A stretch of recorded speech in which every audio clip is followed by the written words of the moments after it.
ప్రసంగి 12వ అధ్యాయము 2వ వచనం, 1-2 వచనాలు నేను చదువుతాను. దుర్దినములు రాకముందే, ఇప్పుడు వీటి యందు నాకు సంతోషము లేదని నీవు చెప్పు సంవత్సరములు రాకముందే, తేజస్సునకును సూర్యచంద్ర నక్షత్రములకును చీకటి కమ్మక ముందే, వాన వెలిసిన తర్వాత మేఘములు మరలా రాకముందే, నీ బాల్య దినముల యందే నీ సృష్టికర్తను స్మరణకు తెచ్చుకొనుము. నీ బాల్య దినముల యందే నీ సృష్టికర్తను స్మరణకు తెచ్చుకొనుము. నీ బాల్య దినములోనే నీ సృష్టికర్తను తెలుసుకోవాలి. మరి నువ్వు ఎప్పుడు తెలుసుకున్నావు? నీ సృష్టికర్తను గూర్చి నువ్వు ఎప్పుడు విన్నావు? చాలా కాలం గడిచిపోయిన తర్వాత విన్నావు, చాలా వయసు గతించిన తర్వాత విన్నావు, వయసు మీద పడిన తర్వాత రక్షణ పొందావు. అయితే మరి ఇప్పుడు మిగిలిన ఈ కొద్ది జీవితం ఎవరి కోసం, ఎవరికి ఇవ్వాలి, ఎవరి కొరకు బ్రతకాలి? పేతురు రాసిన మొదటి పత్రిక 4వ అధ్యాయము, పేతురు రాసిన మొదటి పత్రిక 4వ అధ్యాయము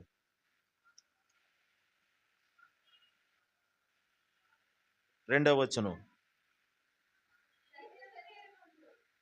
2వ వచనం, శరీర విషయములో శ్రమపడిన వాడు శరీరమందు జీవించు మిగిలిన కాలము, శరీరమందు జీవించు మిగిలిన కాలము ఇక మీదట మనుజాశలను అనుసరించి నడుచుకొనక దేవుని ఇష్టానుసారముగానే నడుచుకొనున్నట్లు పాపముతో జోలి ఇక ఏమీ లేక ఉండును. శరీరమందు జీవించిన మిగిలిన కాలము ఇక మీదట మనుజాశలను అనుసరించి నడుచుకోవద్దు. మనుష్యుల కోరికలు, శరీరంలో పుట్టే ఆశలు, కోరికలు, ఈరోజు ఇది తినాలి, ఈరోజు ఇది వండాలి, రేపు ఇది తినాలి, అదిగో పలానా రోజు రాబోతుంది, వస్త్రం ధరించాలి, నాకు అది కావాలి, ఇది కావాలి, క్రొత్త సంవత్సరం బట్టలు కావాలి. ఇది మనుష్యుల ఆశలు. ఈ ఆశలను అనుసరించి నడుచుకోకుండా మరి ఏం చేయాలంట? దేవుని ఇష్టానుసారముగానే. హల్లెలూయా చెప్పండి. మరి ఒంటికి వస్త్రం వద్దా పాస్టర్ గారు? ఉన్న వస్త్రాలు చాలవా? అయితే ఇంకోటి కూడా చెప్తున్నాడు, నీకు ఎప్పటికప్పుడు నూతన వస్త్రాలు ధరింపజేయుటకు కూడా ఆయన శక్తిమంతుడే. మత్తయి సువార్త 6వ అధ్యాయము 25వ వచనం నుండి యేసయ్య చెప్తున్న మాట ఇది. అందువలన నేను మీతో చెప్పునదేమనగా, ఏమి తిందుమో ఏమి త్రాగుదుమో అని మీ ప్రాణమును గూర్చి అయినను, వినండి, ఏమి ధరించుకొందుమో అని మీ శరీరమును గూర్చి అయినను చింతింపకుడి. ఆహారము కంటే ప్రాణమును, వస్త్రము కంటెను దేహమును గొప్పవి కావా? ఆకాశ పక్షుల్ని చూడండి, అవి విత్తవు, అంటే అవి విత్తనాలు వేయవు, మరి ఏం చేస్తాయి? వినండి వినండి, ఇక్కడ ఒక మాట వినండి. ఆకాశ పక్షులు ఏం చేస్తాయి? ఏంటి, ఉన్న దానిని సమకూర్చుకుంటాయి. చెప్పండి ఏం చేస్తాయి? కానీ లేని దాని కొరకు ప్రయాసపడతాయా? చెప్పండి చెప్పండి.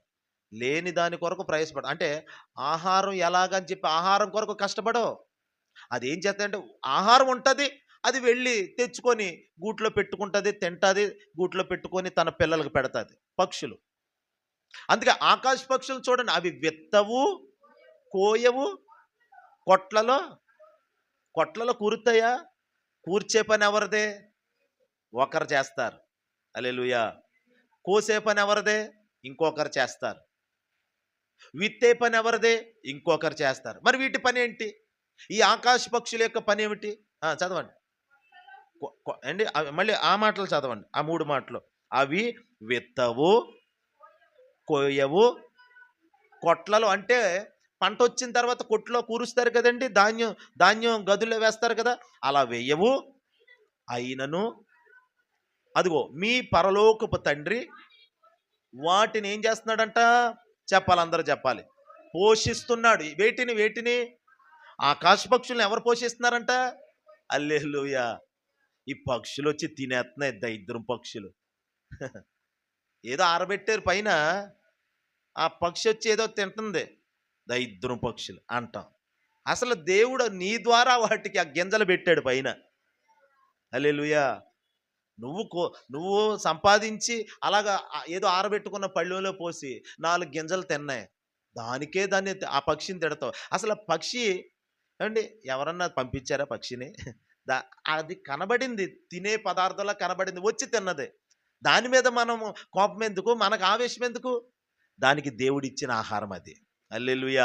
నీ ద్వారా అదే అప్పుడు నువ్వు అనుకోవాలి. నా ద్వారా ఈ పక్షికి ఆహారం పెట్టాడు. అవసరమైతే ఓ గుప్పుడు తీసి ఇంకా వెయ్యి. హల్లెలూయా! ఓ గుప్పుడు గింజలు తీసి ఇంకా వెయ్యి. జాగ్రత్తగా వినాలి. తర్వాత, తర్వాత ఆ! అదుగోండి. హల్లెలూయా చెప్పండి. మీరు వాటికంటే బహుశ్రేష్ఠులు మీరు. ఒక్క మాట ఆలకించండి నా బిడ్డలారా. ప్రభు ఏం చెప్తున్నాడు? మీరు వాటికంటే శ్రేష్ఠులు. ఇవేటికంటే? ఆకాశ పక్షుల కంటే. చెప్పండి. ఆకాశ పక్షి కంటే నేను శ్రేష్టమైన వాడను. అనుకోండి ఒకసారి. ఆకాశ పక్షి కంటే నేను శ్రేష్టమైన దానను. అనుకోండి. గుండెల మీద చేయి పెట్టుకో. ఆకాశ పక్షి కంటే నేను శ్రేష్టమైన వాడను. నీకు విశ్వాసం ఉండాలి. వాక్యం వాక్యం కొరకు నీకు ఒక విశ్వాసం ఉండాలి. ప్రభు చెప్పాడంటే దాన్ని అలా తీసుకోవడానికి నీకు మనసు ఉండాలి మొదట. నమ్మరు, విశ్వసించరు. అందుకే కోల్పోతున్నారు. చాలా కోల్పోతున్నారు. వాక్యం నీ దగ్గరకు వచ్చిన తర్వాత నువ్వు దానికి ఎలా రెస్పాండ్ అవుతున్నావు అనేది చాలా ప్రాముఖ్యం అది. వ్యతిరేకమైన మనస్సుతో అయోగ్యమైన మనస్సుతో వాక్యం వింటే అది అసలు ఫలించదని వాక్యంలో వ్రాయబడింది. ఫలించాలి. ఈ మాటలు మీలో ఫలించాలి. అంటే దాని అర్థం ఏంటి? మాట విన్నావు. అది ఏమవ్వాలంటే విత్తనం విత్తిన తర్వాత దానికి శరీరం దానికి ఏర్పడి అది మొక్కగా మారుతుంది. ఇప్పుడు వాక్యం నీలోకి విత్తనంలా పడితే దానికి శరీరము కావాలి. విత్తనానికి ఒక శరీరం కావాలి, ఒక ఆకారం కావాలి, అది ఎదగాలి. ఎదిగిన తర్వాత దానికి ఒక ఆకులు, తర్వాత కాయలు, ఫలాలు అన్నీ రావాలి. అది ఎక్కడి నుండి బయలుదేరుతుంది అనుకున్నారు? వాక్యం అనే విత్తనం నీలో పడగానే అలాగే ఆ చెట్టు మాదిరిగానే ఫలాలు కలిగిన చెట్టు మాదిరిగానే నీలో ఈ వాక్యమైన విత్తనం నీకు వినబడినప్పుడు వెంటనే అది నీ హృదయంలోకి తీసుకొని విశ్వసించాలి. ఏం చెయ్యాలి?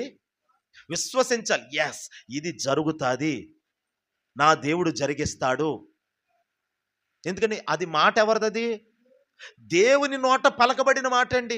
ఆయన వాక్కుతోనే సర్వ జగత్తును ఆయన ఈ రోజుకి నడిపిస్తున్నాడంటే తన మహత్తు గల మాట చేత. చూడండి ఎబ్రీ పత్రిక మొదటి అధ్యాయము. హల్లెలూయా.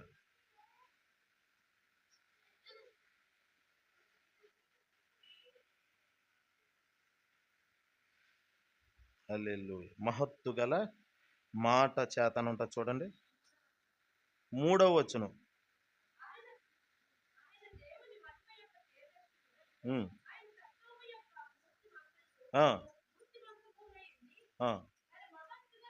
అదిగోండి, తన మహత్తు గల మాట చేత సమస్తమును నిర్వహించుచు. దేవుడి దేంతో కార్యం చేస్తున్నాడు?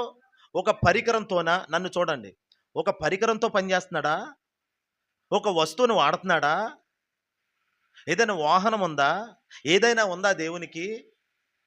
ఈ సృష్టిలో దేనినైనా తీసుకొని పని చేస్తున్నాడా దేవుడు? చెప్పండి. మట్టిని తీసుకొని ఏదైనా పని చేశాడా? కాదు. మొదటగా ఆయన దేనిని ఉపయోగిస్తున్నాడు? ఒక పనికి దేనిని ఉపయోగిస్తున్నాడు చెప్పాలి? మాట. చెప్పండి. మాట. ఆయన మాటను, ఆ మాటనే నువ్వు తీసుకోవాలి. ఆ మాటనే నీ హృదయంలో పెట్టుకోవాలి. ఆ మాటనే నువ్వు విశ్వసించాలి. ఆ మాటను నువ్వు గట్టిగా పట్టుకొని దానికి నువ్వేం చేయాలో తెలుసా? నీ విశ్వాసం ద్వారా శరీరాన్ని ఇవ్వాలి. దానికి ఏమివ్వాలి? నువ్వు విశ్వసిస్తే దేవుని వాక్యం, ఉదాహరణకి నన్ను చూస్తూ వినండి. నిన్ను స్వస్థపరచు, ఆ మాట ఇచ్చాడా? వాగ్దానం ఇచ్చాడా? ఆ మాట నువ్వు విశ్వసించినప్పుడు ఏం జరుగుతుందంటే ఆ విత్తనం ఆ మాట ఒక విత్తనం లాంటిది. ఆ విత్తనానికి శరీరం వస్తుంది. అంటే నీ విశ్వాసం ఎప్పుడైతే ఆ మాట మీద ఉంటుందో ఆ మాట ఒక విత్తనం అయితే దానికి శరీరాన్ని ఇచ్చిన వ్యక్తి అవుతాను. నీ విశ్వాసమే దానికి ఒక శరీరంగా ఉంటుంది. ఇంకా విశ్వాసం పెరిగిందనుకో అది ఎదుగుతుంది. నీలో విశ్వాసం ఆ మాట మీద ఇంకా విశ్వాసం పెరిగిందనుకో అది బయటికి తన్నుకొస్తుంది. అదే కదండి, నేలలో నుండి తన్నుకొస్తుంది కదా, అది మొక్కగా మారుతుంది కదా. నీ విశ్వాసం ఇంకా పెరిగిందనుకో ఆ మొక్క అంటే ఆ వాక్యం అది అలాగ ఆకారం, దానికి ఒక ఆకారం వస్తుంది. హల్లెలూయా. ఇంకా విశ్వాసం పెరిగింది ఆ మాట మీద. పెరిగినప్పుడు అది ఏమవుతుందంటే దానికి ఫలాలు వస్తాయి. అదే నీ ఆశీర్వాదం. అప్పుడు నువ్వు ఆశీర్వాదం చూస్తాను. చెవి గలవాడు ఆత్మ చెప్పు సంగతులు గ్రహించుదురుగాక. హల్లెలూయా. మాట మాట మాటను గట్టిగా పట్టుకోవాలి. ఇప్పుడు ఆయన ఏమంటున్నాడు? ఏ మాట చెప్తున్నాడు నీతో? ఆకాశ పక్షుల్ని చూడండి, అవి విత్తవు, కోయవు, మరి చెయ్యు, అలాగేం చెయ్యు, మరి ఏం చేస్తాయి? ఎగురుకుంటూ, స్వేచ్ఛగా ఎగురుకుంటూ. పరిశుద్ధాత్ముడు నీతో మాట్లాడుతున్నాడు, నువ్వు స్వేచ్ఛగా ఉండంతే, కట్లు లేకుండా ఉండు. నీవు ఏ బంధకంతోనైనా కట్టబడినట్లుగా ఉంటే ప్రభువుని ఆరాధించలేవు, చేతులెత్తి తల్లిలే చెప్పలేవు, బిగుసుకుపోయిన మనిషిలాగా ఉంటావు. నిన్నెవరో బిగించేసినట్లుగా ఉంటావు. ఎవరో బిగించడం ఏంటి? సాతానుగాడే బిగిస్తాడు అలాగా. నువ్వు సరైన స్పందన రావాలి. అదే స్పందించడమే రెక్కలతో ఎగిరే పక్షితో సమానం. వాక్యతో ఏకీభవించడమే. మీకు ఈ ఉపవాస కూటాల్లో మరి మీరు చాలామంది రాలేదు. సంవత్సరాంతపు శుద్ధీకరణ కూటాల్లో ఎంత అవిధేయత! మీ పరిస్థితులే చూసుకుంటున్నారు కానీ దేవుని కార్యాల వైపు చూస్తలేదు మీరు. ఆ అవిధేయత నశించునుగాక. హల్లెలూయా. చాలా పొరపాటు. ఒక దైవజనుడిగా చెప్పినప్పుడు సంఘమైన మీ అందరూ లోబడాలి. పనులు చక్కబెట్టుకొని రావటం, లేకపోతే ఆలస్యంగా వస్తున్నారు, అది ఒక్కో కూటం 5 కూటాలు, ఈ రోజుతో 5వ కూటం ఇది. 2 రోజులుగా ఉపవాస ప్రార్థన, శుద్ధీకరణ కూటాలంటే ఒక్క కూటానికి వస్తే శుద్ధీకరణ అయిపోయిందా? మరి మిగతా వాక్యం పోగొట్టుకుంటున్నారు. ఆలోచించండి. ఈ సంవత్సరాంతపు కూటాల్లో మిమ్మల్ని మీరు సరి చేసుకోవడానికి దేవుడిచ్చినటువంటి సమయం, దీన్ని సరి చేసుకోండి అని ప్రభు ఇస్తే దానిని ఎంత నిర్లక్ష్యం! ఆ నిర్లక్ష్య ద్వారా నేను నశించునుగాక. హల్లెలూయా. చూడండి, వాక్యము దగ్గరికి రాగానే ఎలా రియాక్ట్ అవ్వాలి మనం? దేవుని మాటకి మనం ఎలా ప్రతిస్పందించాలి? ఓ మాట చూద్దాం. చూడండి, ఆదికాండము 18వ అధ్యాయము. ఆదికాండము 18వ అధ్యాయము.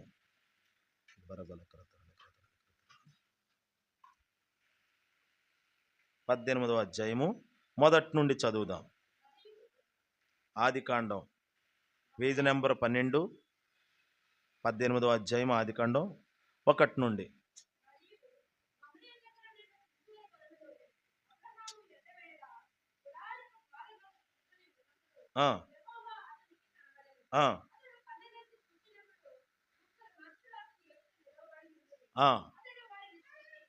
అతడు వారిని చూచి గుడారపు వాకిట నుండి వారిని ఎదుర్కొనుటకు పరుగెత్తి నేల మట్టుకు వంగి, అదిగో చాలండి, దేవుడు అబ్రహాం ఇంటికి వచ్చాడండి. వాకిటకు అవతల దేవుడు కనబడుతున్నాడు అబ్రహాముకి. వాకిట యువతల ఎండవేళ గుడారం, ఆ గుడార ద్వారం దగ్గర అబ్రహాం కూర్చొని ఉన్నాడు. భార్య ఏమో ఇంట్లో ఉంది. హల్లెలూయా చెప్పండి. భార్య ఇంట్లో ఉంది. ఏం చేస్తున్నట్టు? ఆమె ప్రార్థన చేసుకుంటుంది. మరి అబ్రహాం ఏం చేస్తున్నాడు? ఎవరో వస్తారు, నేను పలానా టైంకి వస్తున్నాను అన్నట్లుగా అబ్రహాము ఎవరో వస్తారన్నట్లుగా బయట ఉండి ఎదురు చూస్తున్నాడు. ఎండ, వయసు ఏమో 99. చెప్పండి ఎంత? 99. 99 సంవత్సరంలో ఇదిగో ఇప్పుడు గుడార ద్వారం దగ్గర మిట్ట మధ్యాహ్నం వేళ, ఏమయ్యా రా లోపలికి వచ్చి పడుకో, కాసేపు అలసట తీర్చుకో, ఉండమ్మా. మిట్ట మధ్యాహ్నం 99వ సంవత్సరంలో అలా కాసుకొని కూర్చుంటే అంతలో యెహోవా అతనికి కనబడెను. చెప్పండి, యెహోవా అతనికి, మొదటి వచనంలో దేవుడు కనబడ్డాడు. ఆ కనబడిన దేవుడు త్రియేక దేవుడిగా తను బయలుపరుచుకున్నాడు అబ్రహాముకి. ముగ్గురుగా కనబడ్డాడు. మరలా ముందు కనబడింది ఒక్కరుగా, తర్వాత కనబడింది ముగ్గురుగా. ఇప్పుడు ముగ్గురుగా చూడాలి, జాగ్రత్తగా వినాలి.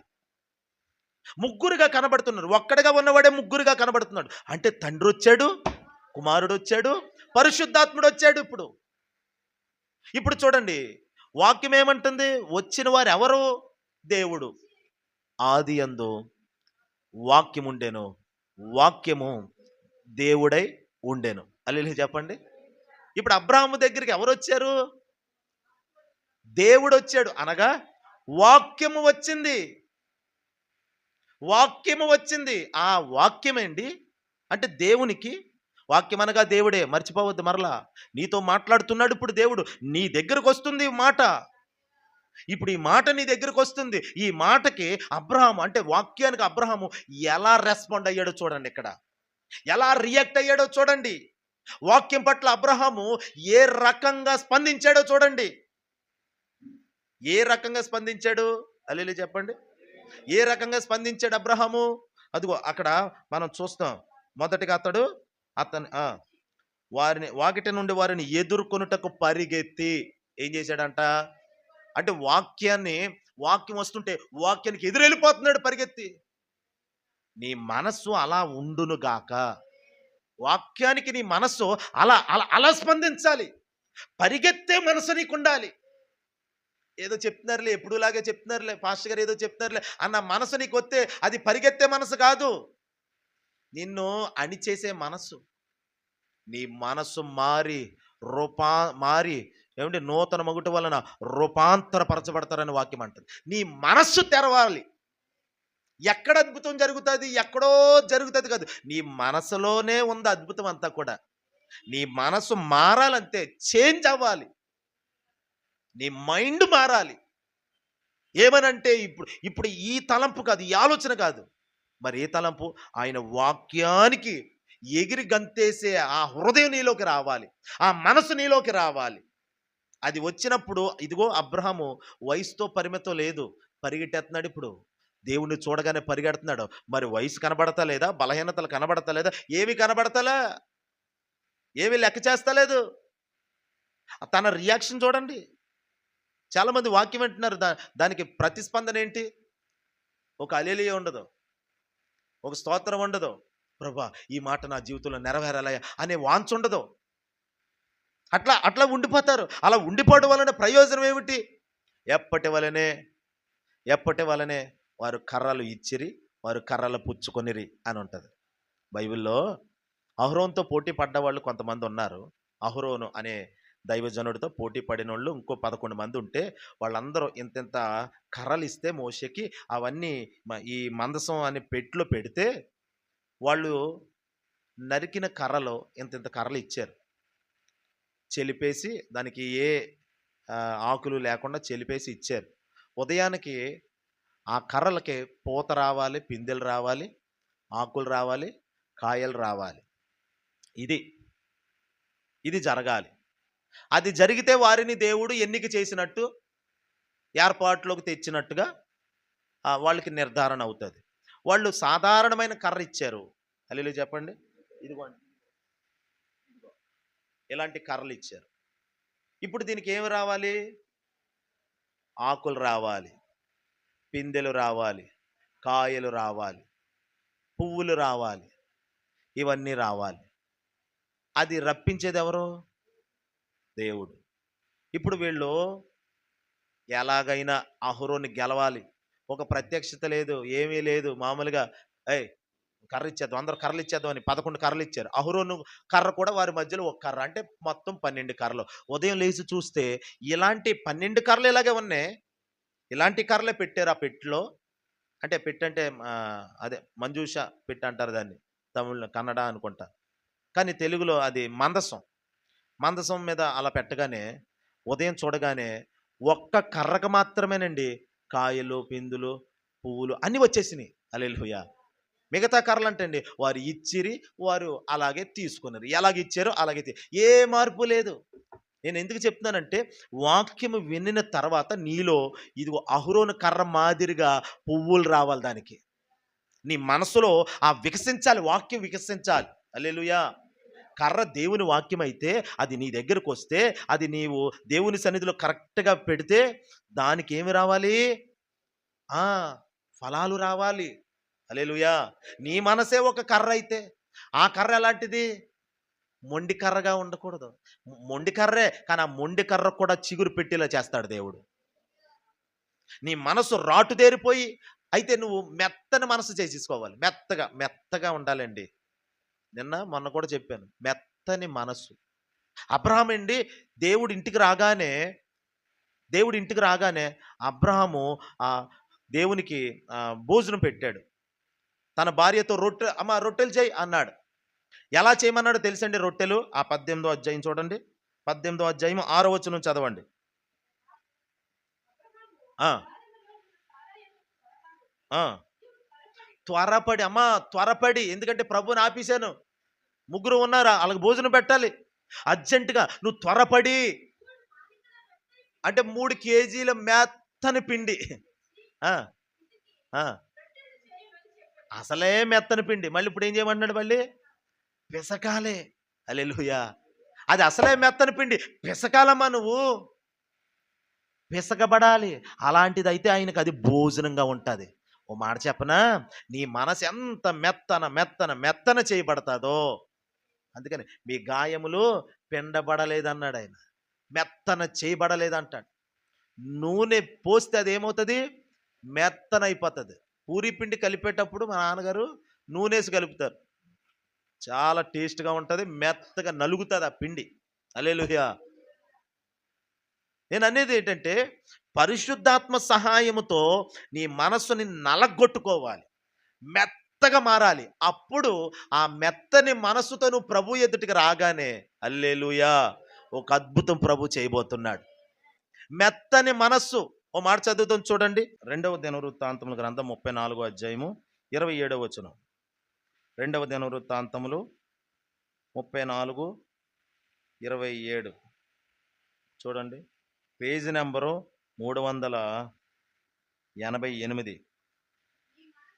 నీ మనస్సు మెత్తనిదై అమ్మా ఈ స్థలము మీదను దాని కాపురస్తుల మీదను దేవుడు పలికిన మాటలను నీవు వినినప్పుడు నా సన్నిధిని నిన్ను నువ్వు తగ్గించేసుకొని నీ వస్త్రాలు చింపేసుకొని నా సన్నిధిలో నువ్వు కన్నీరు విడిచావు కాబట్టి నీ మనవిని నేను ఆలకించి తిని. తర్వాత 28 కూడా కంటిన్యూ. నేను నీ పితరుల యొద్ద నిన్ను, అంటే నువ్వు చనిపోయాక నీ పితరులు ఎక్కడికి వెళ్ళారు? చనిపోయిన పితరులు పరలోకి వెళ్ళారు. చెప్పండి, ఎక్కడికి వెళ్ళారు? పరలోకి వెళ్ళారు. అంటే నీ పితరుల దగ్గరికి నువ్వు చనిపోయిన తర్వాత నిన్ను అక్కడికే చేరుస్తాను. తర్వాత నెమ్మది గలవాడవై. హల్లెలూయా!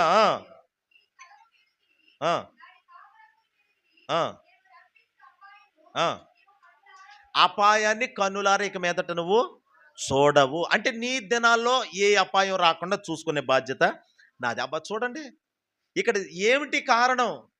అక్కడ ఒక మాట గమనించారో లేదో? దేవుడు పలికిన మాటలను నీవు వినినప్పుడు, అది కదా మన సబ్జెక్ట్. ఏంటి? ఆయన మాటకు నువ్వు ఎలా స్పందిస్తున్నావు? ఎలా రియాక్షన్ కలుగుతుంది నీలో? ఎటువంటి మార్పు కలుగుతుంది?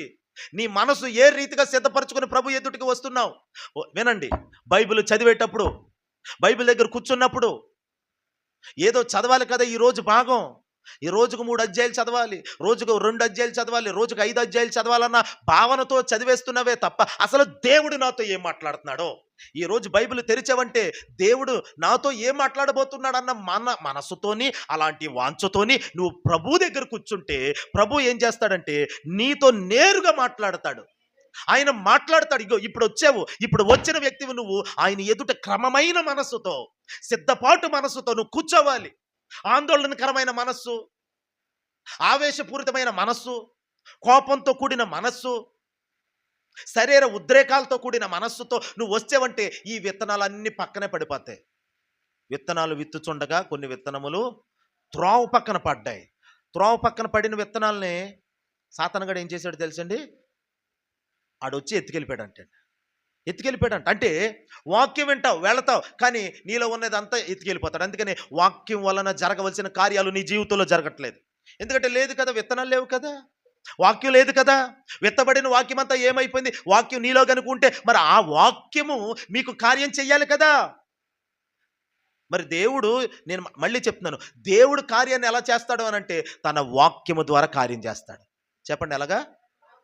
వాక్యం ద్వారా కార్యం చేస్తాడు. మరి వాక్యము ద్వారా కార్యం జరుగుతుందని సాతానుగాడికి తెలుసు, మరి నీకు తెలుసా?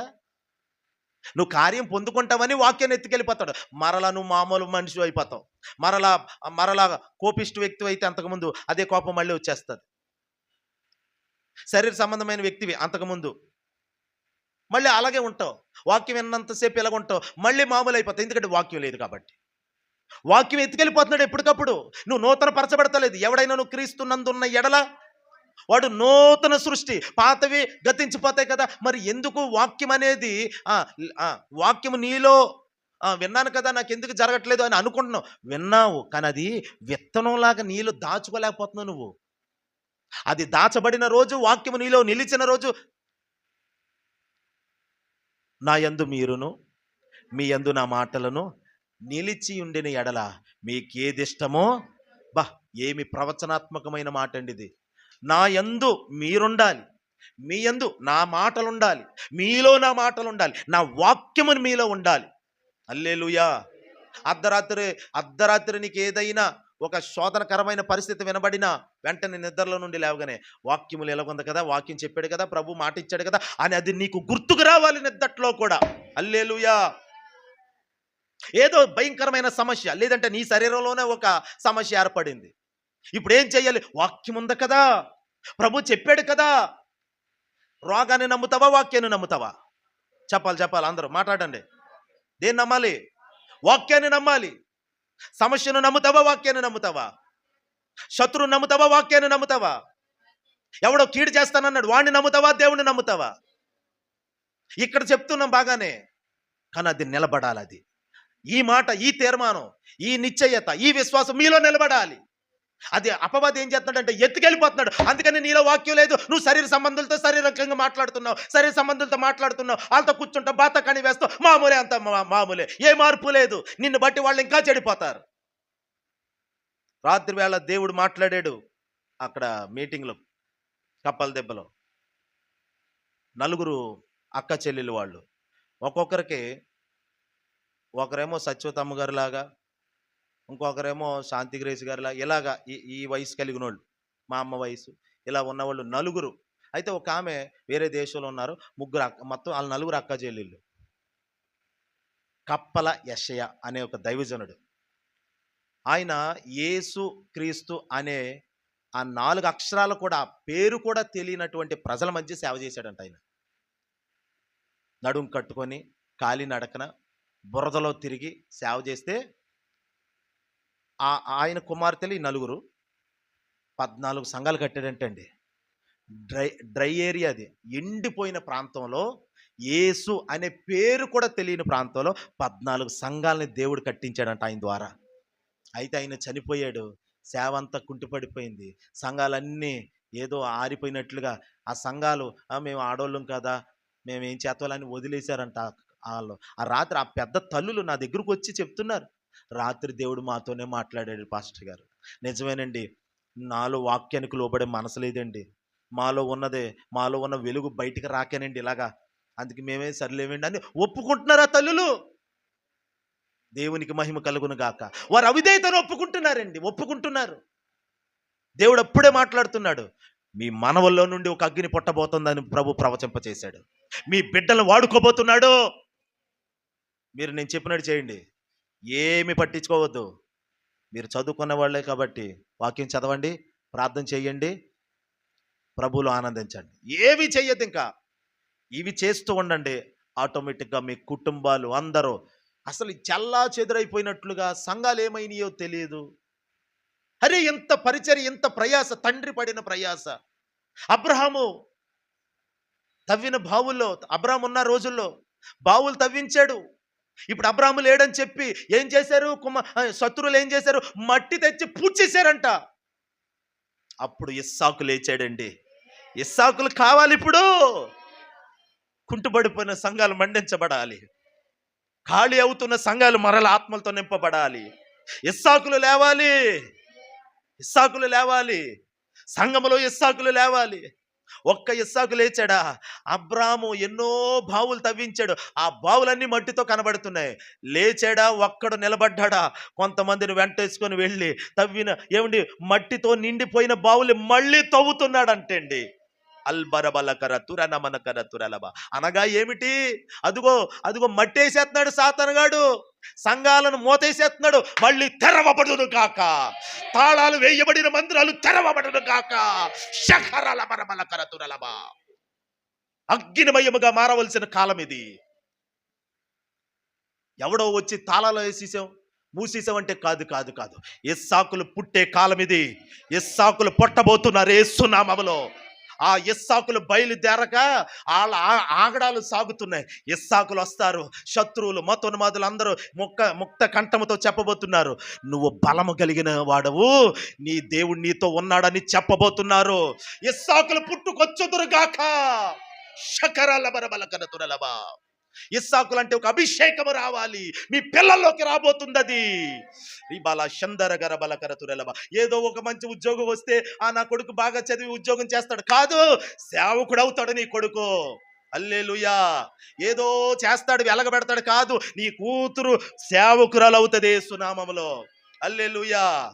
నువ్వేవి ఆశించకో, ఏది కాదు, పూర్తిగా ప్రభు దగ్గర పాదాల దగ్గర పెట్టు. ఆయన అద్భుతంగా లేపబోతున్నాడు దేవుడు. హల్లెలూయా. ఒక అగ్ని వలె మండే కాలం ఇది. ప్రభు చెప్తున్నాడు, ఆయన వాక్యానికి నీ దగ్గర సరైన స్పందన ఉండాలంతే. మెత్తని మనసు తెచ్చుకోవాలి. ఆ తల్లులు మెత్తని మనసుతో రాత్రి ఏడుస్తున్నారు. పెద్ద ఆవిడ నా ముందు కన్నీళ్ళు పెట్టుకుంది. అమ్మ బాధపడకండి అమ్మ, దేవుడు మళ్ళీ మండిస్తాడు. మరలా ఒక రివైవల్ రాబోతుంది, ఒక ఉద్యమం రాబోతుంది. చూడబోతున్నారు, మీరు కనులారా చూస్తారని ప్రభు తన ఆత్మలో నుండి మాట్లాడాడు. హల్లెలూయా. దేవునికి మహిమ కలుగును గాక. నా దేవుని బిడ్డలారా, ఇదిగోండి ఈ వ్యక్తి, ఈ రాజు మెత్తని మనసు, యోధారాజు వెంటనే మెత్తని మనసు తెచ్చుకొని అదిగో దేవుని ఎదుట చేరి, ఏమండి, హృదయాన్ని చెప్పుకుంటున్నాడు, వస్త్రాన్ని చెప్పుకుంటున్నాడు. హల్లెలూయా. వస్త్రాన్ని చెప్పుకున్నాడు, కన్నీరు విడుస్తున్నాడు. అదే మెత్తన మనసుకు సాదృశ్యం. అదే నీలో మెత్తన మనసు కలిగిందంటే నీ కళ్ళు మొదట ఆ దేవునితో మాట్లాడడం మొదలెడతాయి. నీ కళ్ళల్లో నీళ్లు తప్ప ఏముండవు మెత్తని మనసు వస్తే. ఇంకా నువ్వు కఠినంగా ఉన్నావంటే నీ ముఖమే చెప్పేస్తుంది నీ కఠినత్వం అంతా కూడా. యేసు నామముల కఠినత్వం అంతా కాలిపోవును గాక, తొలగిపోవును గాక. నీ ముఖము మెత్తగా మారును గాక, నీ మనసు మెత్తగా మారును గాక. ఆ మెత్తని మనసు. తిట్టారా? పడు. ఏమీ లేదా? ప్రభు దగ్గరే ఉండు. ఖాళీగా ఉన్నావా? ప్రభు పాదాల దగ్గర కూర్చో. మాటలు వస్తున్నాయా? మౌనంగా ఉండు.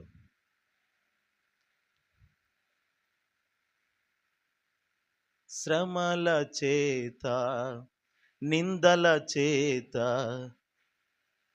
విరిగి నేనుండగా. శ్రమలు నిందలు మనల్ని విరగొడితే విరిగి నలిగిపోయిన దానినేమో ఆయన తీసుకుంటాడు, తీసుకొని శుద్ధ సువర్ణంగా మారుతాడు ఆయన. హల్లెలూయా. దేవుడు అలా చేయబోతున్నాడు, మీరు చూస్తారు. అందుకని వాక్యానికి సరైన స్పందన నీలో ఉండాలి. వాక్యం అంటే ఎవరు చెప్పాలందరూ? దేవుడు. దేవుడిని ఎదుటికొచ్చి నిలబడినప్పుడు నువ్వు తలుపు తెరవాలి, హృదయం తెరవాలి, వెంటనే స్పందించాలి. అబ్రహాము స్పందన చూడండి. ఇక్కడ ఈ రాజు కూడా ఆయన మాటలు వినగానే పశ్చాత్తాపం వచ్చేసింది. మనసు మెత్తనైపోయింది. మెత్తని మనసు వచ్చేసింది కాబట్టి కళ్ళంతా నీళ్ళు వచ్చేస్తున్నాయి. వస్త్రం జిప్పేసుకున్న, ప్రభు నన్ను క్షమించు నాయన. హల్లెలూయా. ఏదండి మెత్తని మనసు? ఏది? ఆ మెత్తని మనసు నీలో ఉండాలనే ప్రభు చూస్తున్నాడు. అది లేకే నువ్వు కోల్పోతున్నావు. వాక్యం ఫలిస్తా లేదు, అపవాది ఎత్తుకెళ్ళిపోతున్నాడు. వాక్యాన్ని ఎత్తుకెళ్ళనివ్వకండి. ఓ మాట చదవండి. కొలస్సీ పత్రిక, కొలస్సీయులకు రాసిన పత్రిక 3వ అధ్యాయము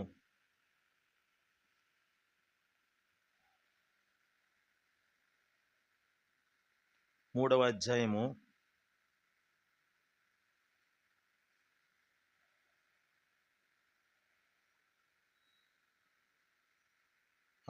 వచనం చదవండి.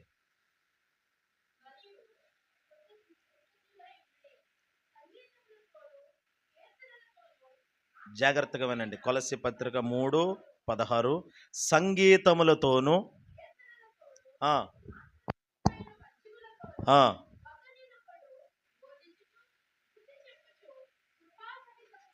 కృపా సహితముగా మీ హృదయములలో దేవుని గూర్చిన గానము పాడుతూ గానము చేస్తూ సమస్త విధములైన జ్ఞానముతో, అదుగో చూడండి, క్రీస్తు వాక్యము మీలో సమృద్ధిగా, చెప్పండి ఏం చేయాలంట, నివసింపనివ్వండి. ఎక్కడ? చోటు ఎక్కడండి వాక్యానికి? అందరు మాట్లాడాలా? హృదయములో చోటు. వాక్యము నీకు ఎక్కడ చోటు అడుగుతుంది? నిన్ను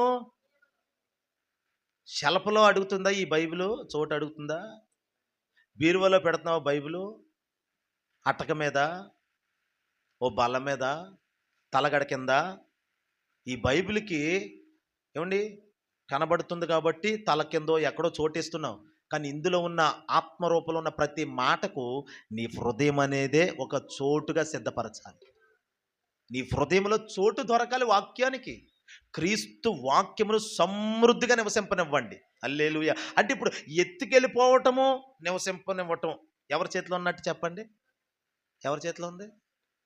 నేను చెప్తే లేదు మీరు. ఎవరి చేతిలో ఉంది? మీ చేతుల్లోనే ఉంది. వాక్యం సాతానుగాడు ఎత్తుకెళ్ళిపోయాడు, నీ వాళ్ళని ఎత్తుకెళ్ళిపోయాడు. వాక్యం నీలో సమృద్ధిగా ఉంది. నిన్ను బట్టే వాక్యం ఉండటమైనా పోవటమైనా. ఇప్పుడు వాక్యం విన్నారు, వాక్యం విన్న తర్వాత చెడుకరంగా నడిచే మనుషులు, చీకట్లో చిందులేసే మనుషులు, వాళ్ళ దగ్గర నేను ఇంకా కూర్చోకూడదు, ప్రత్యేకంగా ఉండాలి. వాక్యం ద్వారా దేవుడు నీతో ఏం చెప్పాడో అది అనుసరించాలి. అది అనుసరించావా, దేవుడు నీతో ఉంటాడు. హల్లెలూయా. దేవుడు నీలో ఉండి కార్యం చేస్తాడు.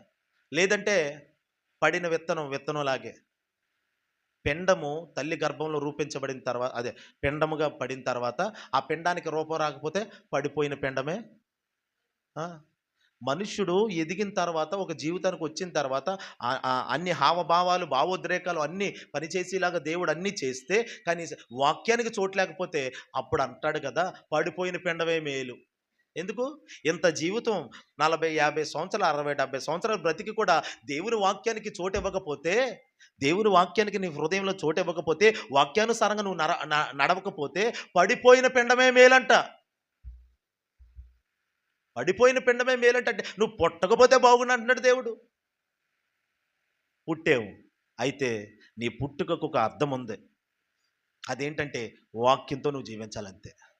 వాక్యం ఎప్పుడు నీ దగ్గరకు వచ్చి మాట్లాడుతుంది. ఓ మాట చెప్పనా? ఏదైనా తోటలో ఆదాము దగ్గరికి, అవ్వ దగ్గరికి ప్రతి చల్లపూటన వాక్యం వచ్చేసింది వాళ్ళ దగ్గరికి. హల్లెలూయా. కొంతమంది ధనవంతులు ఉంటారు, సమయానికి పనోళ్ళు అందరూ ఉంటారు కదండి, వాళ్ళకి సాయంత్రం సరిగ్గా 4 గంటలకి వాళ్ళ దగ్గరికే టీ వచ్చేస్తుంది, స్నాక్స్. మళ్ళీ రే నాకు స్నాక్స్ తింటరా, రే టీ తింటరా, కాఫీ తింటరా అని అడగడం. హల్లెలూయా. ఇప్పుడు చూడండి, మన ముఖ్యమంత్రి గారు, లేకపోతే గొప్ప గొప్ప స్థాయి కలిగిన వ్యక్తులు, వాళ్ళు ఏమన్నా అడుగుతారా? ఏం అడగరు.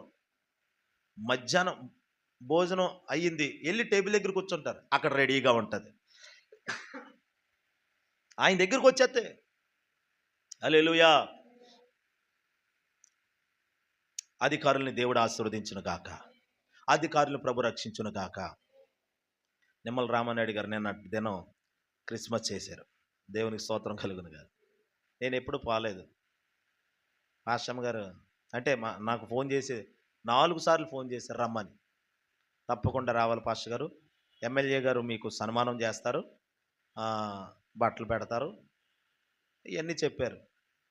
అంటే నేను ఆయన సన్మానం చేస్తాడన్న ఆశ కాదు, కానీ ఎలాగైనా వెళ్ళాలనుకున్నాను. నేను ఎందుకు వెళ్ళాలనుకున్నానంటే ఆయన ఎలాగైనా కలవాలని. హల్లెలూయా. ఓ చిన్న ప్రార్థన అయినా చేసే అవకాశం దొరుకుతుందేమో అని అలా కలిసి, ఆయనతో కలిసి ఓ షేక్ హ్యాండ్ ఇచ్చి. అయితే నిన్న మరి నేను మీటింగ్కి వెళ్ళాను కదండి. సరే అమ్మ నువ్వన్నా వెళ్ళు పర్వాలేదు అని చెప్పి పిల్లల్ని, ఆడపిల్లలిద్దరిని ఆవిడని పంపితే అంతమంది మధ్యలో దేవుడు ఘనపరిచాడు. దేవునికి స్తోత్రం కలుగును గాక. ఆయనే కూర్చోబెట్టి మంచి సోఫా వేసి దాని మీద కూర్చోబెట్టి, ఎంతమందో వేల మంది ఉన్నారంటే కూర్చోబెట్టి ఇంత లావు దండ, పెద్ద దండ ఇలా ముగ్గురికి వేసి బట్టలు పెట్టి పూలు తల మీద జల్లి నమస్కారం పెడుతున్నాడు ఆయన. నాకు అనిపించింది, మనసులో ఆ మాత్రం మెత్తని తనం లేకపోతే ఆ పని చేయలేడు ఆయన. మనసులో ఆ విధేయత లేకపోతే బయటకు అది రాకపోను. ఆయన మనసు అలా ఉన్నదని నేను గ్రహించగలిగాను. దేవుడు వారిని చల్లగా చూచునుగాక. దేవుని ఆశీర్వాదం వారి మీద ఎల్లప్పుడూ ఉండునుగాక. హల్లెలూయా. పార్టీలు కాదు ఇక్కడ.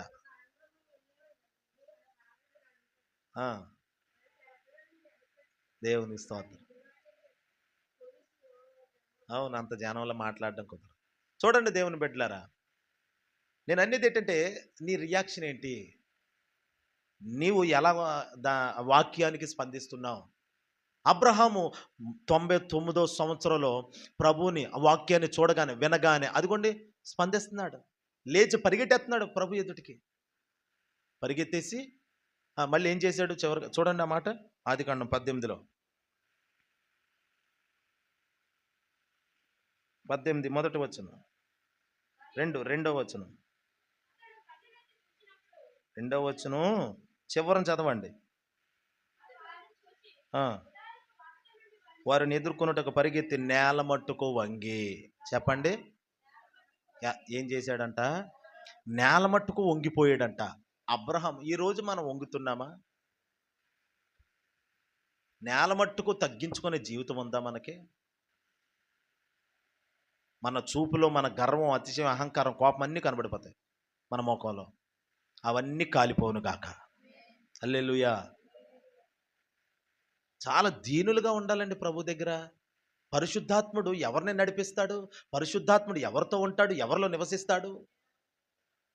మెత్తని మనస్సు, విధేయులగు వారితోనే ఆయన ఉంటాడంటే అండి. విధేయత సంపూర్ణమైన తగ్గింపు అన్నమాట. లోబడుట. మాటకు రెట్టించే వారితో ఉండడు దేవుడు.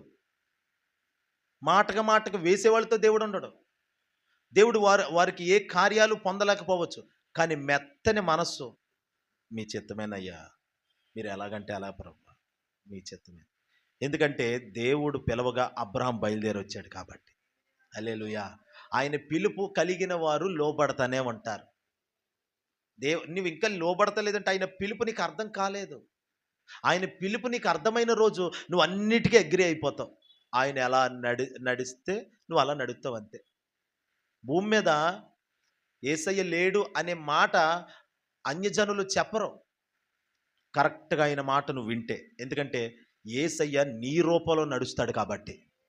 అన్యజనులు ఎదుట, లోకం ఎదుట, నీ ఇరుగు పొరుగు వారి ఎదుట, నీతో సహవాసం చేసేవారి ఎదుట నీ మాట తీరు కానీ, నీ ప్రవర్తన కానీ, నీ పద్ధతులు కానీ ఎలా అది యేసు వలే ఉన్నవి. శిష్యుల్ని చూసి అంటున్నారు కదా ఆఖరిలో యేసయ్యను సిలువుకు తీసుకెళ్ళిపోయాక, యేసుతో తిరిగిన వారిలో ఇతడు కూడా ఒకడు, మీరు కూడా యేసుతో ఉన్నవారు కదా అని అప్పుడు అన్నారు. తర్వాత పరిశుద్ధాత్మను పొందుకొని మేడగదిలో పరిశుద్ధాత్మ పూర్ణులుగా మారిన తర్వాత కూడా వారిని గూర్చి ఒక సాక్ష్యం ఇచ్చారు. అపోస్తుల కార్యాలు 4వ అధ్యాయంలో చూడండి. అపోస్తుల కార్యాలు 4వ అధ్యాయము 13. అపోస్తుల కార్యాలు 4వ అధ్యాయము 13వ వచనం.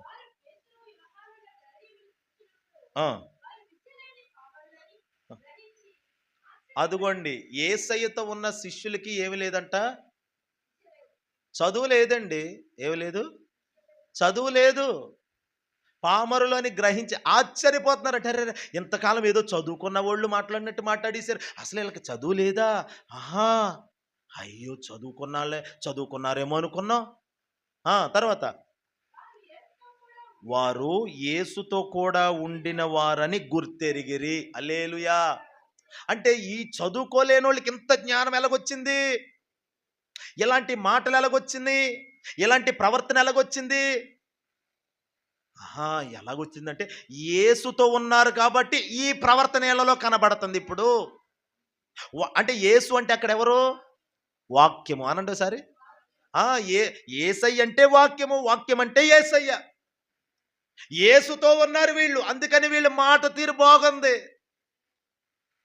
యేసుతో నడిచిన వారు కాబట్టి, వాక్యముతో జీవించేవారు కాబట్టి, చదవటం మట్టుకే కాదు, ఈ భక్త జనము చదివిన దానిని లోపలికి ఇముడ్చుకుంటారు, ఎముకల్లో పెట్టుకుంటారు, హృదయంలో పెట్టుకుంటారు, మనస్సు నిండా పెట్టుకుంటారు వాక్యాన్ని. కాబట్టి ఇప్పుడు వీళ్ళు ఎవరో తెలుసా?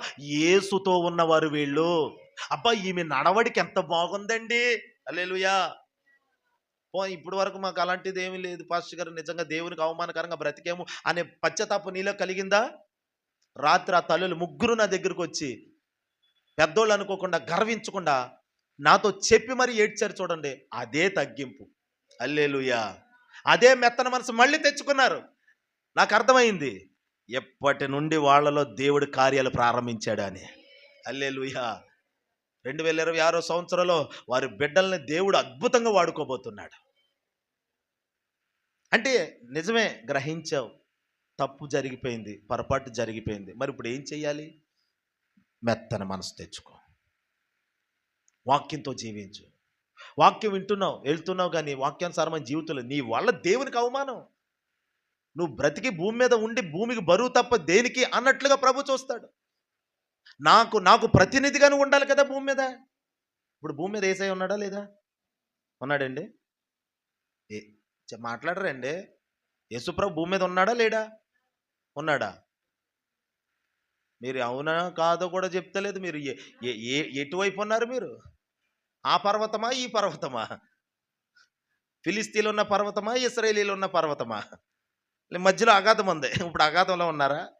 అటా ఇటా చెప్పండి. యేసయ్య భూమి మీద ఉన్నాడా లేడా? ఉన్నాడు. కొంతమంది ఏం చెప్తలేదు.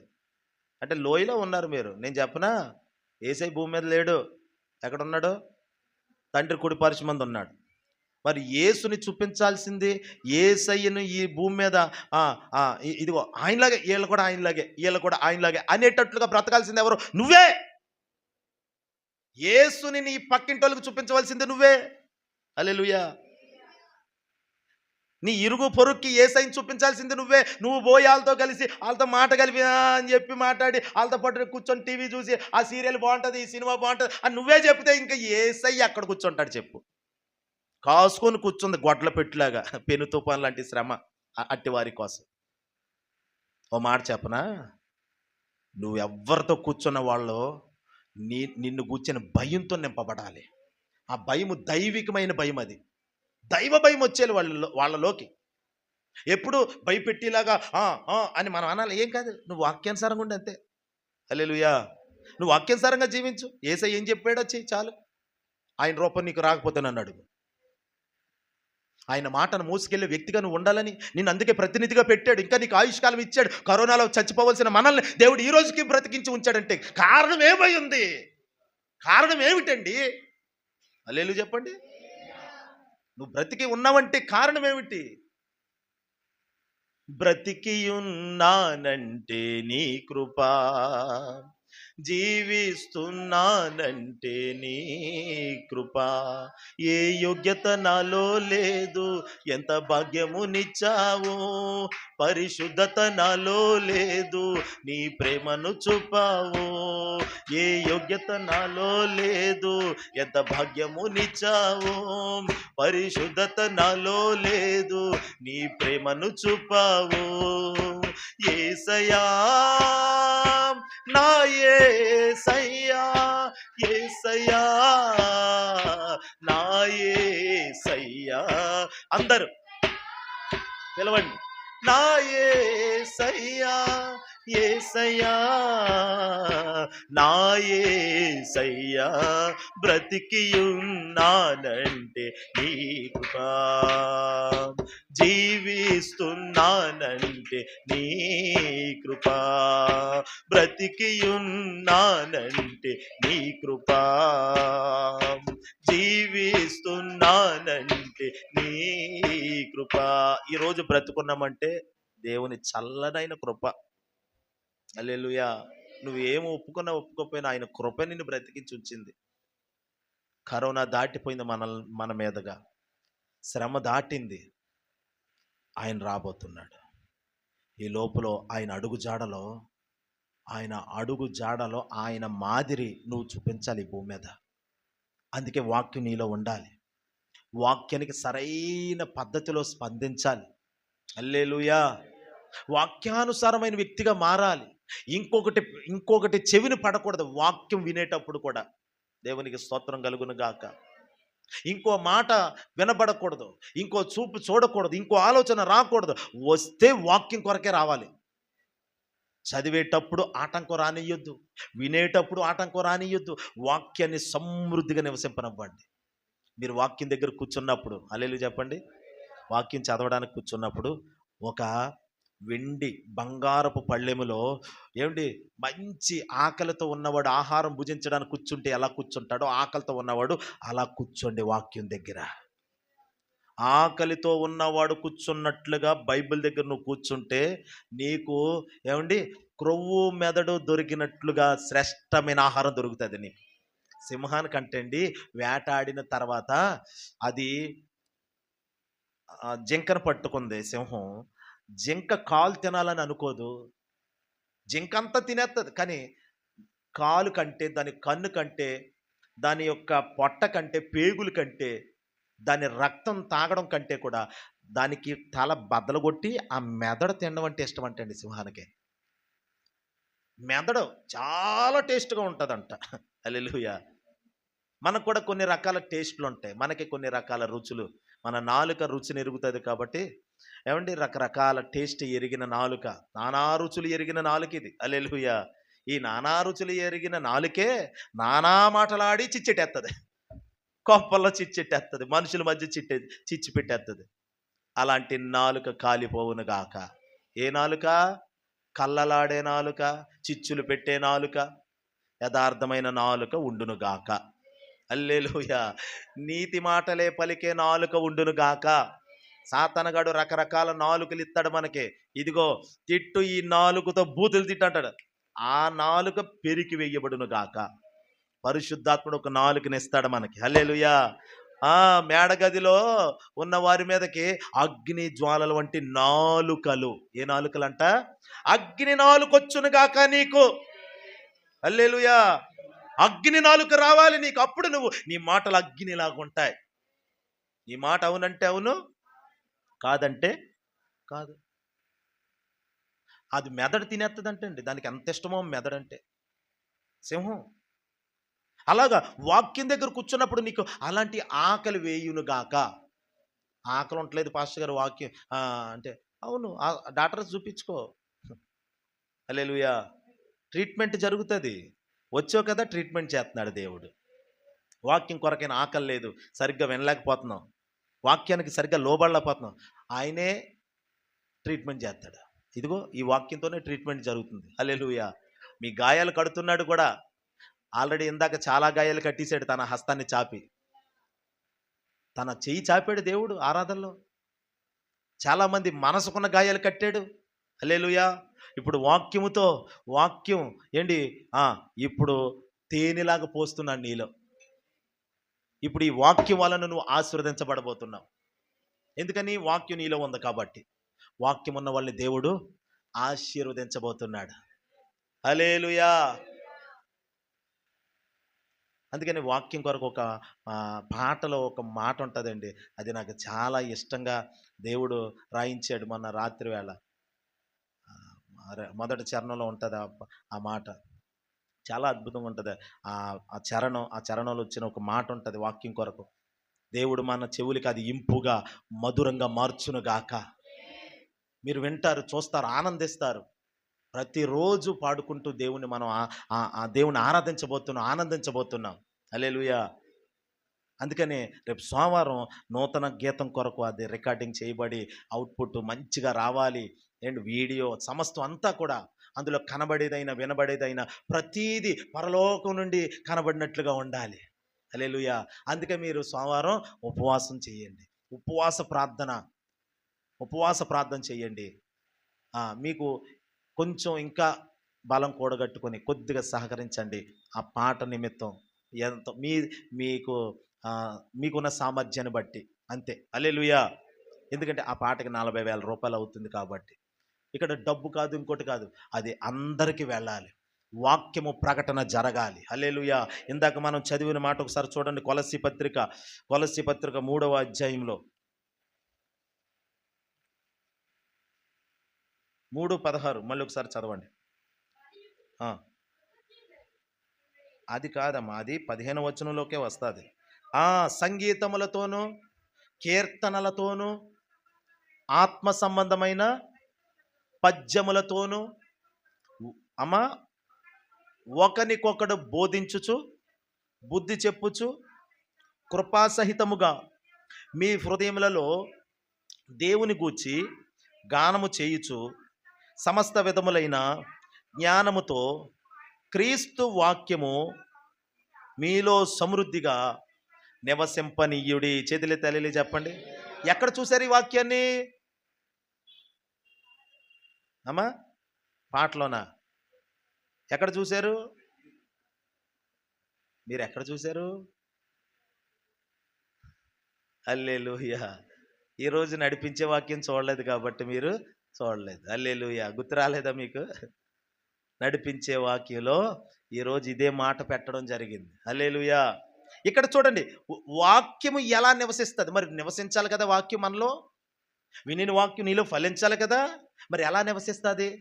ఆ మాటలో చూడండి, ఆ వచనంలోనే దాని యొక్క భావన అంతా ప్రభు పెట్టాడు.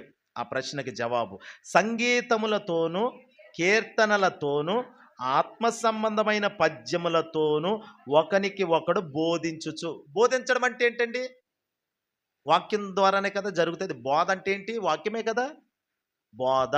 వాక్యం అంటే ఒకటే కదా. వాక్యం విన్నామండి, అదే బోధ విన్నామండి. అంటే బోధ ఎలా జరుగుతుంది? ఇప్పుడు మీకు నేను ఇలా వాక్యం బోధిస్తున్నాను, అయితే పాట రూపంలో కూడా బోధించచ్చంట. సంగీతము ద్వారా బోధించాలంట అండి. తర్వాత అక్కడ ఏముంది? పద్యముల ద్వారా బోధించాలంట. తర్వాత కీర్తనలతో బోధించాలంట. ఆత్మ సంబంధమైన పద్యములు. ఏ పద్యాలు? పద్యగీతం అని ఉంటుంది కీర్తన గ్రంథంలో. పైన చిన్న చిన్న అక్షరాలతో ఉంటుంది పద్యగీతము, పద్యములు అని ఉంటాయి. అంటే ఒక పాట ఏమై ఉన్నది? నీకు బోధించే బోధ అయి ఉన్నది.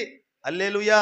అందుకనే ప్రభు మనకి నేను ఎప్పుడు పాట పట్ల శ్రద్ధ ఉంటుంది, కానీ ఈసారి మాత్రం దేవుడు పాటను బట్టి పాటలను గూర్చి ఒక ప్రత్యక్షతని ఇస్తున్నాడు. హల్లెలూయా. ఆ ప్రత్యక్షత ఏమిటంటే ఇక మీదట పాటల ద్వారా కూడా బోధ జరగబోతుంది. హల్లెలూయా. 2026 సంవత్సరంలో నూతన గీతం జనవరి 31 నైట్ దేవుడు మనకి ఇచ్చిన తర్వాత అది ప్రజలకు వెళుతుంది. ఆ తర్వాత ఈ 2026 సంవత్సరంలోనే ఇంకో పాట అలాగ రిలీజ్ చేసుకుంటూ వెళ్ళబోతున్నాం మనం. హల్లెలూయా. ప్రభు కార్యాలు చేయబోతున్నాడు. ఏదో ఒక పాట రిలీజ్ చేసి వదిలేసేది కాదు. ఇక మీదట ప్రభు అలా ఇవ్వబోతున్నాడు. ఎందుకని? అది బోధది, సంగీతము, దానికి సరైన సంగీతం. ఇప్పుడు మనం ఏదో పాడుకుంటాం, కాదు. దేవుడు ఏం చెప్పాడు ఇక్కడ? సంగీతము. ఎందుకండి పాస్టర్ గారు ఇంత బుర్రలేని వాళ్ళకి అర్థం కాదు సంగీతం యొక్క విలువ. హల్లెలూయా. మరి ఇప్పుడు కూటం పెట్టి పిలిచిన పాస్టర్ గారికి కానుకిత్తం చూడండి. ఇచ్చిన దానికంటే వాయిద్యాలు వాయించిన వాళ్ళకి ఎక్కువ ఇవ్వాల్సి వస్తుంది. తెలుసా మీకు? వాయిద్యాలు వాయించే వాళ్ళకి ఎక్కువ అవుతుంది. ఎందుకండి? పర్లేదండి, డ్రమ్ముతో కొట్టేద్దాం. బుర్రలేని వాళ్ళు వాక్యం, పాట ఎలా వెళ్ళాలో. ఒక కూర వండేటప్పుడు ఏమన్నా ఇప్పుడు మటన్ తెచ్చాం, ఎలా వండుతారు చెప్పండి? ఎందుకు ఇవన్నీ వేయటం దండగ, ఖర్చు దండగ. కారం ఎందుకులే చెప్పండి? కారం ఎందుకులే? ఆ మాంసం అలా ముద్దేసి ఉడకబెట్టుకొని ఉప్పు వేసుకొని తినేద్దామా? ఏం చేస్తాం? దానికి ఉప్పు తగిలేస్తాం, కారం తగిలేస్తాం. ఇవన్నీ ఏం చేస్తాం? మనం వండుకునే దానికే అంత రుచి లేకపోతే మరి దేవుని పాటకి తగిన సంగీతము, సమకూర్పు ఇవన్నీ లేకపోతే ఎలాగా?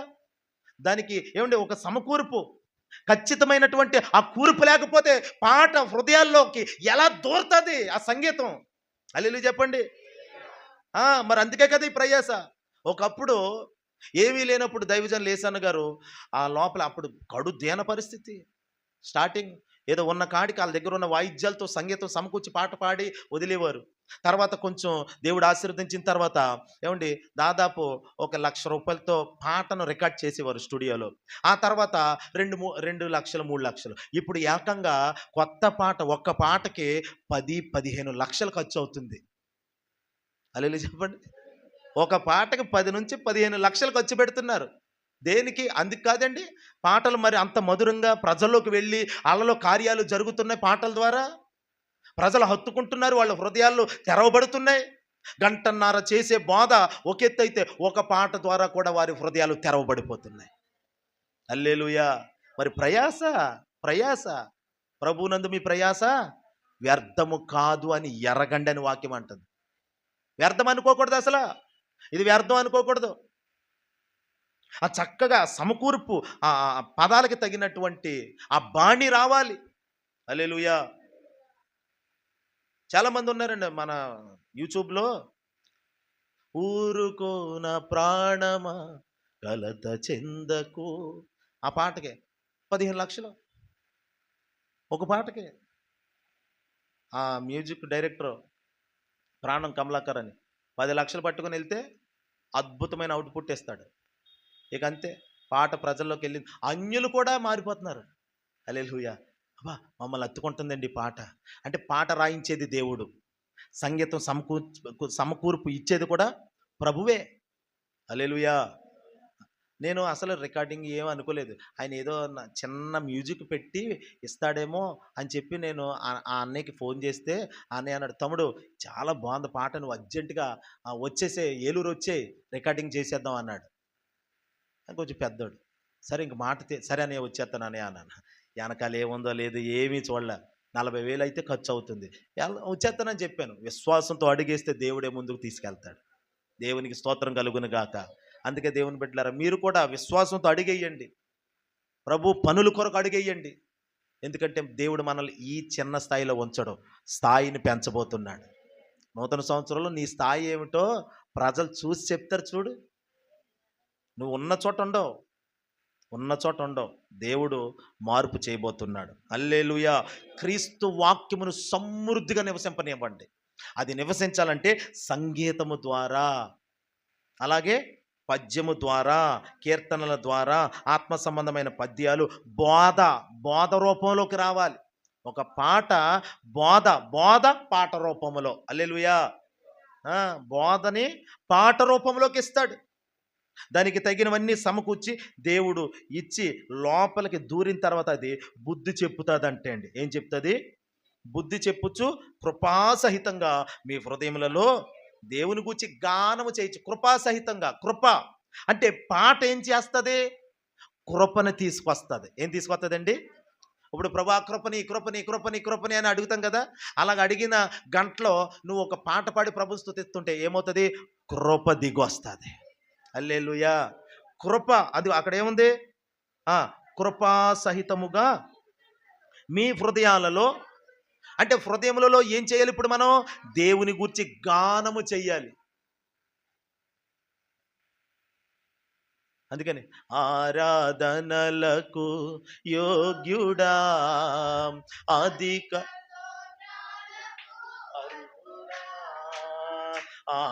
ఆరాధనలకు యోగ్యుడా, అధిక కూడా ఇదిగో స్తుతులా యుగములకు నీకే యేసయ్యా, ఇదిగో స్తుతులా యుగ అందరు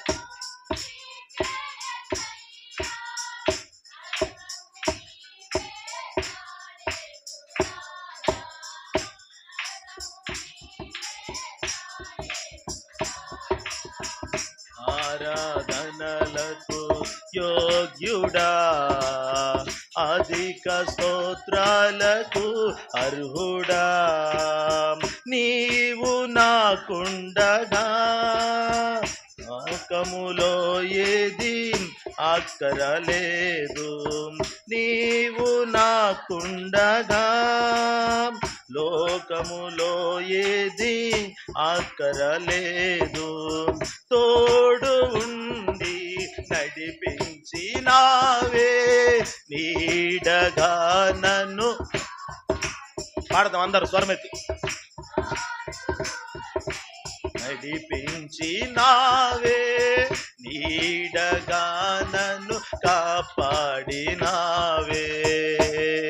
నా గానం నా రాగం నీవే యేసయ్యా, నా జీవం నా సర్వం నీవే యేసయ్యా. నా గానం నా రాగం నీవే యేసయ్యా, నా జీవం నా సర్వం నీ. ఇంకోసారి సయ్యా, నా గానం నా రాగం నా జీవం నా సర్వం నీవే యేసయ్యా. హల్లెలూయా. దేవుని బిడ్డలారా, నా గానం నా రాగం నా సర్వం నీవే. అందుకనే మీ హృదయములలో దేవుని గూర్చి గానము చేయుచు, గానము ఇలాగే పాటలు పాడుకుంటూ గానం చేయుచు. తర్వాత సమస్త విధములైన జ్ఞానముతో. చూడండి, సమస్త విధములైన జ్ఞానము. ఇప్పుడు వాక్యము నీలో నివసించడానికి సంగీతముతో కూడిన పాటలు, ఆత్మతో కూడిన పద్యాలు, హల్లెలూయా, కీర్తనలు. కీర్తనలు అంటే మనం 150 కీర్తనలు ఉన్నాయి కదండి, అవి కూడా కీర్తనలు, అవి కీర్తనలు అవి. హల్లెలూయా. ఆ కీర్తనలు తర్వాత తర్వాత వాక్యానికి వాక్యం నీలో నివసించడానికి మరొక మాట ఏంటి అక్కడ? కృప. కృప. అయితే ఇంకోటి సమస్త విధములైన జ్ఞానము. ఇప్పుడు సమస్త విధములు అంటే ఒక్క మాటలో చెప్పాలంటే పాటలు, సంగీతముతో కూడిన ఆత్మ సంబంధమైన సంగీతంతో కూడిన పాటల ద్వారా దేవుని వాక్యం నీలో దూరుచూ ఉంటుంది. హల్లెలూయా. ఒక మాట చూడండి, ఏదైనా రంపం పెట్టి కోసేటప్పుడు అక్కడ నూనె వేస్తారు. నూనె వేస్తారు. ఒక చెక్కను కోసేటప్పుడు మా మేస్త్రి ఏం చేసేవాడంటే కొంచెం నూనె చొక్క వేసేవాడు. దేనికి? రంపానికి. ఒక చెక్కను కోసేటప్పుడు రంపానికి నూనె చొక్క వేస్తారు. ఏదైనా ఒక ఏంటండి ఈ మార్బుల్ కట్ చేసేటప్పుడు కొంచెం నీళ్ళు వేస్తారు. ఆ మిషన్ మీద తిరుగుతుంది కదా, కటింగ్ చేసేది చక్రం, దానికి నీళ్లు పడతాయి. ఆ నీరు దేనికి? కొంచెం లూజుగా తెగటానికి, ఆ మార్బుల్ రాయి తెగటానికి నీళ్ళేస్తారు. నీళ్ళేసి కట్ చేస్తారు. తెలుసా తెలీదా మీకు? అంటే ఏంటి, ఎందుకు అని అంటే అది టైట్గా కట్ అవ్వకుండా. ఈ కొబ్బరి చెట్లు అవి తెంపడానికి, నరకడానికి వస్తారు, కొయ్యటానికి వస్తారు. వాళ్ళు వాడే ఆ మిషన్లకి కొంచెం ఆయిల్ చుక్క రాస్తారు ఆ మిషన్కి, కటింగ్ చేసే ఆ చక్రానికి. నేను అనేది ఏంటంటే అంటే లూజ్గా, సింపుల్గా, ఈజీగా తెగుతుంది. దేవుని వాక్యానికి ఒక పాట తోడైతే, ఒక పాట సంగీతంతో కూడిన పాట తోడైతే అది ఇంకా లోతుకు వెళుతుంది. పాట అనేది దూసుకుపోతుంది. అందుకనే దేవుని పాటలు పాడుతూ హృదయంలో గానం చేసుకుంటూ, ఒక పని చేసేటప్పుడు పాట పాడుకుంటూ ఉండాలి. హల్లెలూయా. పని చేసేటప్పుడు పాట పాడాలి, ప్రయాణం చేసేటప్పుడు పాటలు పాడుకోవాలి, ఇంట్లో కుటుంబ ప్రార్థన జరిగేటప్పుడు పాట పాడుకోవాలి, ఉదయాన్నే లేవగానే పాటలతో ప్రభుని స్తుతించాలి. ఎప్పుడు నీ జీవిత ప్రయాణం ఒక పాటగా ఉండును గాక. నేను నా బసలో పాటలు పాడుదును. చూడండి, కీర్తనలు 119వ అధ్యాయం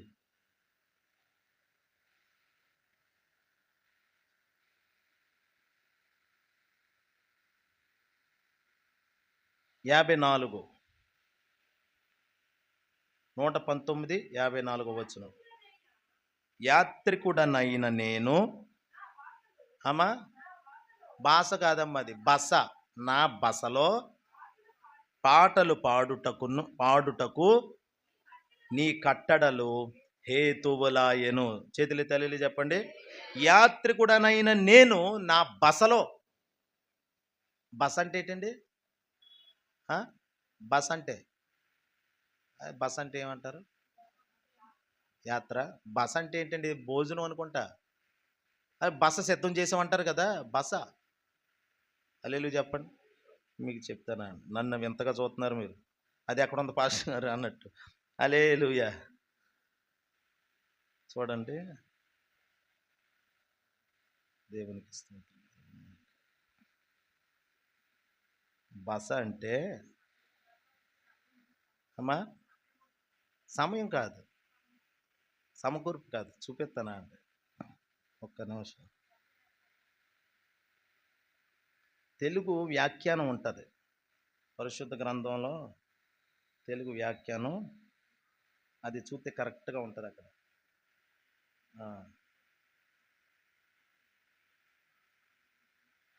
నేను నివాసము, నివాసం, బస అంటే నివాసము.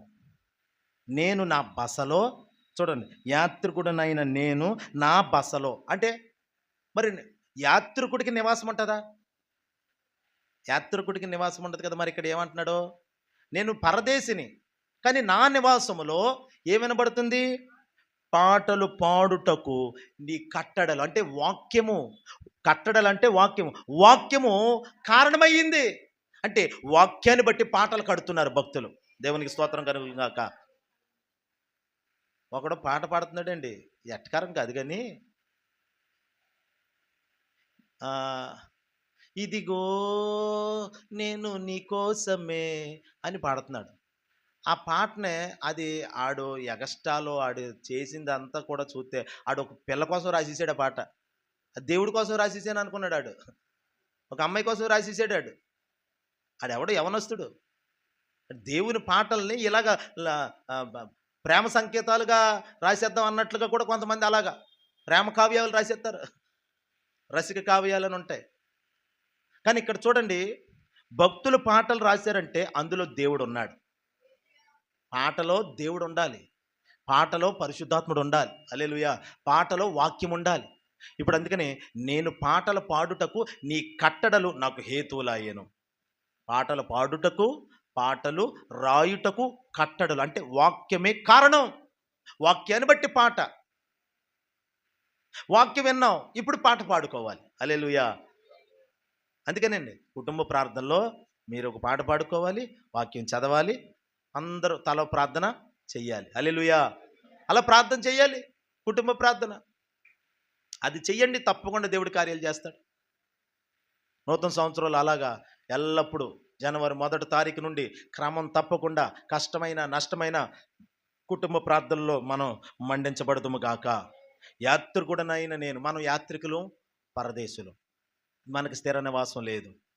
మన బసలో ప్రస్తుతం మనకు దేవుడిచ్చిన తాత్కాలిక నివాసాలు ఉన్నాయి కదా. మనం సొంత ఇల్లండి, ఇది మా సొంత ఇల్లండి కాదు, తాత్కాలికం. అది సొంత ఇల్లండి, 30 లక్షలు పెట్టి కట్టామండి. రాత్రి ఒక ఆయన అన్నాడు, 30 లక్షలు పెట్టి కట్టేస్తున్నామండి అంటున్నాడు ఒక ఆయన. నువ్వు ఎన్ని లక్షలు కట్టి పెట్టినా అది నువ్వు యాత్రికుడు అయితే కట్టేస్తున్నామండి అని అంత అతిశయంగా చెప్పనక్కర్లా. దేవుడు కట్టేస్తున్నాడండి, అంతే. దేవుడు ఇచ్చాడండి. హల్లెలూయా.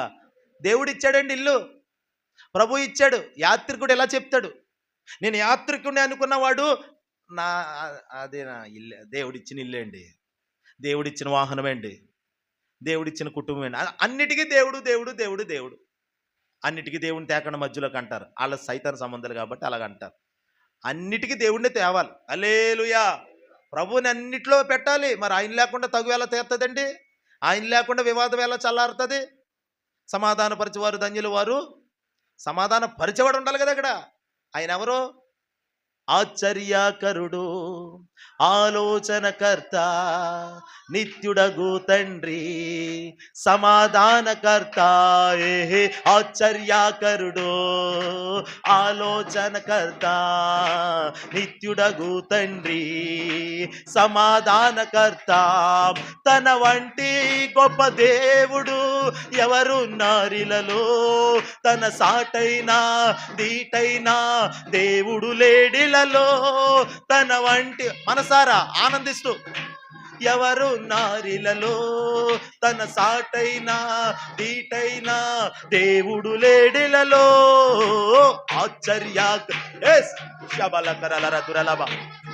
మన దేవుడు ఆశ్చర్యకరుడు.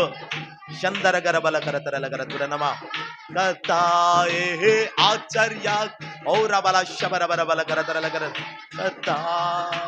నిత్యుడగు తండ్రి, సమాధానకర్త. చూడండి, మన దేవుడు సమాధానకర్త.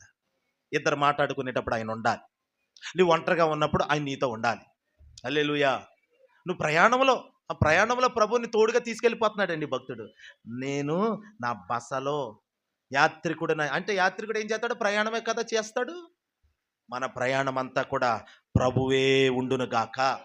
నీ ప్రయాణం ఎలా సాగాలి? పాటలతో సాగును గాక. నీ ప్రయాణం, నీ యాత్ర, ఈ ఆత్మయాత్ర 2026 సంవత్సరం రాబోతుంది. 26 సంవత్సరం అంతా నువ్వు ఎలా ప్రయాణం చేయాలి తెలుసా? పాటలతో ప్రయాణం చేయబోతున్నావు. ఒక ఆయన పాట రాశాడు, పాటలతోనే నా పయనం అని. దేవునికి స్తోత్రం కలుగును గాక. పాటలతోనే ప్రయాణం. మాటలు కాదు, కలబొలి మాటలు, అబద్ధాలు, ఏంటి సోకు మాటలు, ఇతరులతో మాటలు, పెక్కు మాటలు, లేకపోతే అనవసరమైన పనికిరాని మాటలు, ఇవన్నీ కాదు. యేసయ్యను గూర్చిన పాటలతో ప్రయాణం చేయి.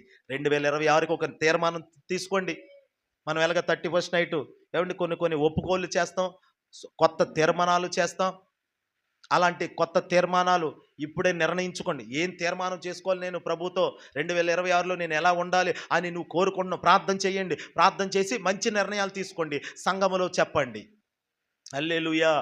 సంఘములో 31వ తారీఖున నీ సాక్ష్యం చెప్తావు, ముఖ్యమైనది. అలాగే నీ తప్పిదాలు చెప్తావు. అలాగే మూడవది నీ తీర్మానం చెప్పాలి. ఈ 3 దేవుడు మనకి ఇచ్చినటువంటి కట్టడ. హల్లెలూయా. కాబట్టి దేవుని బిడ్డలారా, నువ్వేం చేసావు, దేవుడు నీకేం చేశాడు, అలాగే నువ్వేం చేయబోతున్నావు, ఈ 3 విషయాల గురించి ఒక అవగాహనతో సిద్ధపడండి. నిశ్చయముగా వాక్యానికి చోటివ్వండి. మనుషులకి ఇవన్నీ కాదు, లోక సహవాసాలు వద్దు. యేసయ్యతో సహవాసం చేద్దాం. ఎందుకంటే ప్రభు దగ్గర యుగయుగాలు ఉండబోతున్నాం.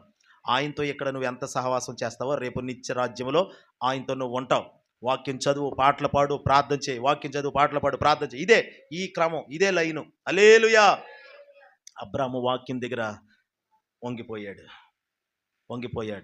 వంగిపో, తగ్గిపో. వాక్యం నీ దగ్గరికి వచ్చాక అలా చెప్పారేంటి, ఎలా వద్దు, వంగిపో, తగ్గించుకో. వాక్యం అలా ఉందా, నీ ప్రవర్తనకి సరిగ్గా గుచ్చినట్టుందా నీకు, అయితే వంగిపో. గుచ్చినట్టుగా అనిపించిందా వాక్యం, వంగిపో, అప్పుడే వంగిపో. ఎలీషా అలా చెప్పినందుకే కోప్పడిపోతున్నాడు నయమాను కోప్పడిపోతున్నాడు. ఎందుకంత కోపం నయమాన్ నీకు? అప్పుడు పనోడు, అయ్యా దైవజనుడు ఏం చెప్పాడయ్యా, నీటిలో 7 సార్లు మునగమన్నాడు. నువ్వు మునుగు. మన ఇంట్లో పనిపిల్ల చెప్పింది కదయ్యా. ఆ దైవజనుడు ఈ దైవజనుడే, ఆయన చెప్తే జరుగుతుందయ్యా. ఏముందయ్యా, లోబడయ్యా అని 7 సార్లు ఆ నదిలో మునిగాడండి. చేతులు తల్లిలే చెప్పండి. 7 సార్లు నదిలో. ఎందుకు 7 సార్లు? ఒకసారి మునిగితే రాదా అంటే 7 సార్లు 7 రకాల పరీక్షలు అతనికి వచ్చినాయి. 7 రకాల పరీక్షలు. నువ్వు ఎన్నో స్టేజీలో ఉన్నావో, 7 పూర్తయితే చెప్పండి, 7 పూర్తయిన తర్వాత ఏమైంది? అక్కడ అద్భుతం జరిగింది. ఏడో పరీక్ష ఏమో ఇప్పుడు నీది పూర్తయిపోతుంది యేసునామములో. నెక్స్ట్ ఏం జరగబోతుంది? సంతోషంగా చెప్పండి. మీకు విశ్వాసం లేదు, గట్టిగా చెప్పండి. విశ్వాసం ఉన్న వాళ్ళు ఎలా చెప్పాలి? 7 పూర్తయిన తర్వాత ఏం జరగబోతుంది? అద్భుతం జరగబోతుంది. హల్లెలూయా. 7 సార్లు.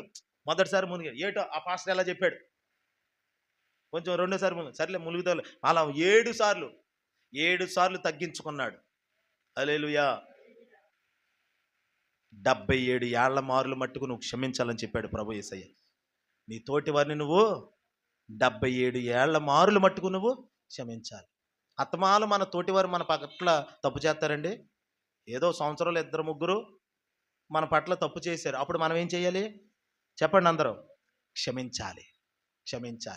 నీలో క్షమాగుణమే నీకు ఆరోగ్యం, ఆయుష్, ఆశీర్వాదం. ఇవి ఒట్టి మాటలు కాదు, ప్రవచనపు వాక్కులు ఇవి. క్షమాగుణం నాకు కావాలయ్యా, తగ్గింపు హృదయం నాకు కావాలయ్యా. నీకు మంచి ఆరోగ్యం దేవుడిస్తాడు. చూడండి, నయమాను కంటండి పసి పిల్లవాని దేహంలాగా మారిపోయిందంట. అతను మొదట కోప్పడ్డాడు, అతని కోపమే అతనికి అనారోగ్యం. కానీ ఇప్పుడు అతని కోపం అంతా నీటిలో పాతీసాడు యేసునామములో. హల్లెలూయా. ఓ మాట చెప్పనా, కోపం పాతి పెట్టబడును గాక, ఆవేశం పాతి పెట్టబడును గాక. మీకున్నటువంటి అసూయ ఏదైనా ఉంటే అది కూడా మునిగిపోవును గాక. 7 మార్లు 7 రకాల పాపాలేమో అవన్నీ అందులో కలిసిపోయినాయి. ఇప్పుడు పసిపిల్లవానిగా లేచాడు. ఇప్పుడు హల్లెలూయా. నువ్వు కనబడబోతున్నావు. అంతవరకు కప్పుకొని కవర్ చేసేసాడు. ఇప్పుడు కవర్ చేసుకునేది ఏమీ లేదు. ఓపెన్గా ఉండబోతున్నాడు ఇప్పుడు. హల్లెలూయా. ఓపెన్ అవుతున్నాడు. నీ జీవితాన్ని దేవుడు బాహాటంగా చూపించాలనుకుంటున్నాడు. నువ్వు కప్పుకోకు, నీకున్న పరిస్థితిని అలా చూపించు యేసు నామములో. సిగ్గుపడకు. ఒక పని చేసేవాడు ఎలా సిగ్గుపడకుండా పని చేస్తాడు. ఒక ఆమె అండి సిగ్గుపడకుండా బాగా చదువుకున్న ఆమె రోడ్డు మీద ఆ, చదువు ఇంకా చదవాలని చెప్పి పై స్థాయికి వెళ్ళాలని చెప్పి రోడ్డు మీద అట్లు అమ్ముకుంటుంది. అట్లు అమ్ముకుంటుంది. ఇంకా పై స్థాయికి వెళ్ళాలి, చదవాలి అని. సిగ్గెందుకండి? ఓ పని చేసేటప్పుడు కానీ, ప్రభుని ఆరాధించేటప్పుడు కానీ, ప్రార్థించేటప్పుడు కానీ, ఏమండి ఎదుటి సంఘములో తగ్గించుకోవడంలో కానీ, ఏదైనా దేవుడు చెప్పినప్పుడు కానీ సిగ్గుపడకుండా మనం ముందుకెళ్ళాలి అంతే. నువ్వు కష్టపడుతున్నావు, బాబు సిగ్గండి, మాకు ఎప్పుడు అలా చేయలేదండి, అలాంటివి చెప్పకూడదు. అలాంటి అదే వ్యతిరేకత, అదే అవిధేయత. సిగ్గుపడొద్దు. నువ్వు మంచి పని, నాకు కూడా అనిపిస్తూ ఉంటుంది. రోడ్డు మీద వెళ్ళేటప్పుడు ఏదన్నా చెప్పాను కదా మొన్న, రాయి అడ్డు తగిలింది, తీస్తే అందరి ముందు ఏం తీస్తావులే. నేను అప్పుడు తెల్లబట్టలు వేసుకొని నీట్గా, మళ్ళీ ఏమన్నా అనుకుంటారు. నేను మంచి పని చేస్తుంటే ఎందుకు సిగ్గుపడాలండి? నలుగురు నడిచే దారిలో రాయి అడ్డంగా ఉంది, దానిని ఆ బండి ఆపి చేత్తో తీసి పక్కన పెట్టడానికి సిగ్గెందుకు? సిగ్గు అనేది సాతానగడి సాధనం, ఆయుధం. యేసు నామములో తొలగిపోవును గాక. సిగ్గుపడకూడదు. సిగ్గు కాదు, నిన్ను సిగ్గుతో మొక్కాన్ని కప్పాలనుకుంటున్నాడు అపవాది, కానీ నువ్వు సిగ్గుపడవలసిన వ్యక్తివి కాదు. ఎవడు నువ్వు సిగ్గుపడనక్కర్లేదని ప్రభు చెప్తున్నాడు. ఇక మీదట నువ్వు సిగ్గుపడనక్కర్లేదని వాగ్దానం చెప్పాడు ప్రభు. మరి ప్రభు మాటను పట్టుకోవా? ప్రభు మాటను నమ్మవా? ఆ వాక్యమే, అది వాక్యమే కదా, ఆయన చెప్పాడు కదా. ఇంకెందుకు నువ్వు సిగ్గుపడాలి? పని చేసుకోవడానికి సిగ్గుపడకు, ఇతరుల ఎదుట నిన్ను నువ్వు ఎలా ఉన్నావు అలా కనపరుచుకోవడానికి సిగ్గుపడకు, నువ్వు మాట్లాడడానికి సిగ్గుపడకు. రాత్రి అదే చెప్పి పంపించానమ్మా. ఎమ్మెల్యే గారి దగ్గరికి వెళ్తున్నావు కదా, అక్కడ సన్మాన్. ధైర్యంగా ఉండు, ఏం సిగ్గుపడకు. ఇంతమంది మధ్యలో స్టేజ్ ఎక్కితే ఎలాగా, ఏం సిగ్గుపడలేదు. ధైర్యంగా వెళ్ళి చక్కగా సోఫాలోకి వచ్చింది.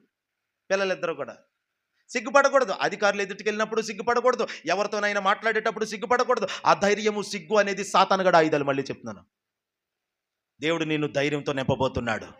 సిగ్గుపడకూడదు. నువ్వు సిగ్గుపడి, అదిగోండి నయమాలు అలాగే సిగ్గుపడుతున్నాడో మరి ఏంటో కారణం కప్పుకుంటున్నాడు. ఎంతకాలం కప్పుకొని కవర్ చేస్తావు? ఇక లేదు, ఇక దేవుడు విప్పబోతున్నాడు, ఓపెన్ చేయబోతున్నాడు. ఎలాగప్పుడు?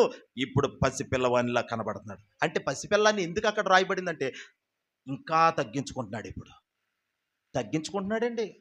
పసిపిల్లవాని దేహం అంటే తగ్గింపు స్వభావం. హల్లెలూయా. తగ్గించుకున్న వాడితో దేవుడు ఉంటాడు. అందుకే నా దేవుని బిడ్డలారా, ఈ సంవత్సరం ఆఖరిలో, ఈ ఆఖరి పునరుత్థాన దినమందు చెప్తున్నాడు, నీవు తగ్గించుకో, తగ్గించుకో, కోప్పడకు. ఎవరైనా ఏమన్నా అన్నారా? ఆవేశపడకు, తొందరపడి మాట్లాడుకో. నా మట్టుకు నేను కొన్ని పర్యాలు తొందరపడ్డాను, నా తప్పిదములు తెలుసుకున్నాను నేను. ప్రభు అదే చెప్తున్నాడు, నేను అనుభవించిందే మీతో చెప్తున్నాను. తొందరపడి మాట్లాడొద్దు. హల్లెలూయా.